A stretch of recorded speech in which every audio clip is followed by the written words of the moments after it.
Ngasik video simadi Russia amadi Ukraine Hairiba Leibak Ani sigi military power comparison gi matangdani adom khangbiram lagani Hairiba Leibak Ani si hanadagi lan tongnaduna lagli haiba aduna Leibak Ani sigi Khutlai da chingba kayam yamna leibagi haibadu ngasik video sida khungminasi ahanbada Russia dagi haujarage Russia Hairiba Leibak asi global military rank da ani subad lei amadi Ukraine Hairiba Leibak asigina global military rank asi taragani pan subada lei hairi population lomda yengluba taragadi Russia gina yamna heli madidi Russia gi population asi 144.085 million ni aduga Ukraine gi population asi dana 37.84 million ni hari Russia gi GDP nominal da US dollar 1.862 trillion ni Ukraine gina US dollar 189 billion ni hari Russia gi apunba nuclear weapons asi 6,255 sui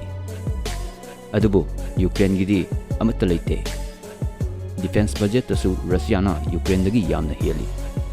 Russia gi defense budget asi US dollar 109 billion ni aduga Ukraine gina US dollar 42 billion ni hari Russia gi apunba military masing asi 3,570,000 ni Ukraine gina total military masing asi 2,200,000 ni hari active military masing asidana Russia gi 1,320,000 ni amadi Ukraine gina active military masing asi 900,000 ni hari reserve military dana Russia gi 2 million amadi Ukraine gina 1,200,000 ni hari apunba tank masing asi Russia gi 14,777 lei aduga Ukraine gina 1,777 khaktani leiribasi armored vehicle da Russia gi 161,382 sui amadi Ukraine gi armored vehicle asi 22,110 khaktani leiribasi aduga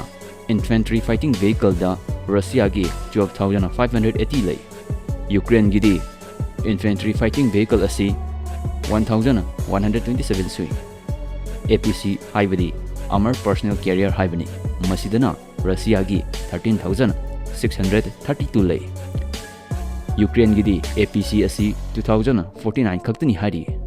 MRAP haibadi minor resistance ambush protected haibani masidana Russia gi 12,820 lei masigi gari asini aikoi gi Manipur police ki handakhara yorkhibadusu Ukraine gidi MRAP asi 312 khaktani leiribasi self-propelled artillery da Russia gi 6,208 lei Ukraine gina 1,205 khaktani leiribasi self-propelled artillery asi field artillery dana Russia gi 8,356 lei aduga Ukraine gina field artillery asi 1,012 ni hairi maki leiribasi amadi apunba artillery masing asi Russia gi 14,564 lei Ukraine gina apunba artillery masing asi 2,217 khaktani leiribasi rocket projector dana Russia gi 3,065 lei hari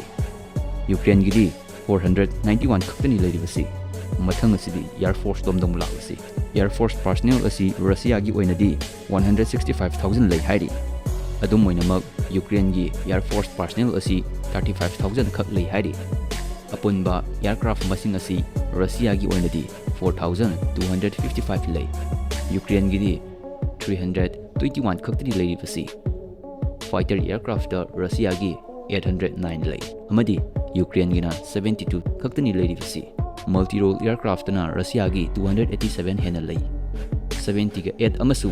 order tawkhre haire Ukraine gina 86 khak lei multi-role aircraft asi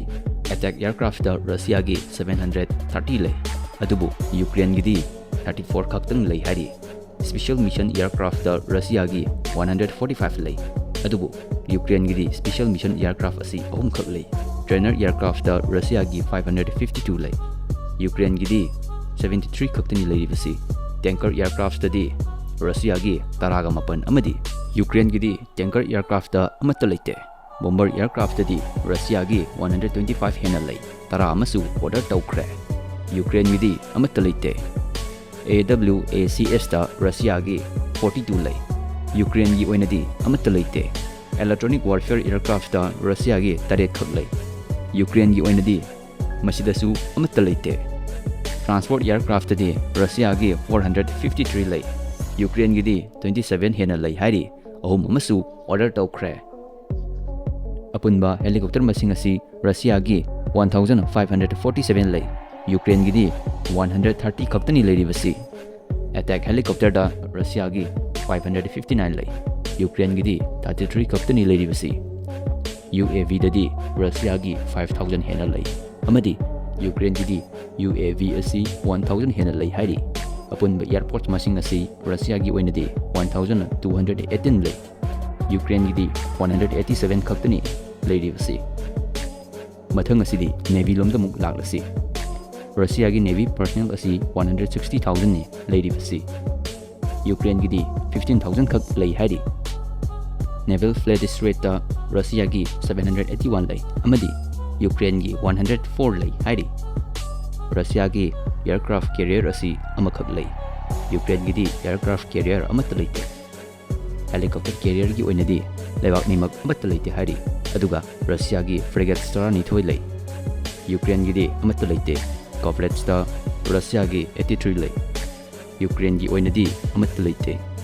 destroyer da Russia gi 14 lei masida su Ukraine gi di amata leite submarine da mulaglasi submarine asi Russia gi 35 lei Ukraine gi di masida su amata leite petrol vessel da Russia gi 123 lei Ukraine gi di 33 khaktani leiribasi mine warfare craft asi Russia gi 93 amadi Ukraine gi na mine warfare craft asi ahum khak lei hairi merchant marine da Russia gi 2917 lei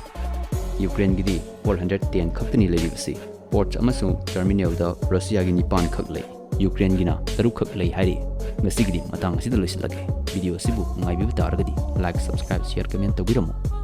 aina haibada soikiba madi walawa yawragasu mayamna ngakpiyu